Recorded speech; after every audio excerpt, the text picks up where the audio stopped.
तो उस दिन पुजारी जी से गलती ये हो गई कि सामने मिठाई रखवे की जगह, खीर रखवे की जगह उनने कड़ी रख दी।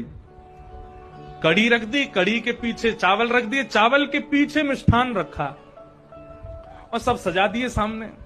और सजा करके रसोई घर की किवाड़ लगा के 45 मिनट का भोग लगता है, 45 मिनट के लिए पुजारी जी चले गए। 45 मिनट बाद जैसे ही पुजारी जी भीतर आए तो क्या देखा, सिंहासन पर ठाकुर जी है ही नहीं। ठाकुर जी है ही नहीं वहां पर। पुजारी जी बोले, अरे भैया ठाकुर जी कहां गए? पूरे मंदिर में हल्ला है, वो सब इकट्ठे है गए, ठाकुर जी कहां चले गए? कोई ने कही, बोले छोटे से ठाकुर जी है सके, इनमें कढ़ाइयन में गिर गए हो, छानो। तो सिंहासन के आगे वाली जो कड़ी की कढ़ाई ही कही जैसे ही छानी, तो जैसी छानी तो वहां में ठाकुर जी निकल आए।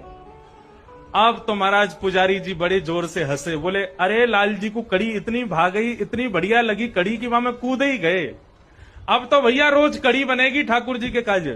अब तो ये स्थिति हो गई, नाथद्वारा में 12 महीना कड़ी बनने लगी, कड़ी कड़ी बन रही है, कड़ी कड़ी खवाए जा रहे हैं। बोले ठाकुर जी कूद गए उसको खाने के लिए, तो वो खिलाएंगे।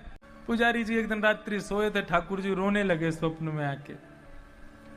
पुजारी उठ गए, जय जय मुझसे कोई अपराध हो गया, आप रुदन क्यों कर रहे हो? बोले हमारो इतने दिना पहले आपने भोग लगायो? बोले हाँ। भोग में मिष्ठान मोसों दूर कर दियो, आगे कड़ी पधरा दे? बोले हाँ कड़ी पधराई, आपको तो कड़ी प्रिय है। बोले कड़ी प्रिय, कहां से प्रिय कड़ी मोकू? बोले अरे आप वहां कड़ी में कूद गए। बोले मैं कड़ी में कूदा नहीं था, मैं तो मिष्ठान लेने के लिए जा रहा था, कड़ी बीच में आ गई। अब हम उसमें कूद गए, आपको लगा कि हमको कड़ी ज्यादा प्रिय है, और तब से आप हमको कड़ी कड़ी कड़ी कड़ी खवाए जा रहे हो। आज से 1 महीना तक अब कड़ी नहीं खिलाना हमको, केवल मीठा खिलाओ। ऐसे ठाकुर जी।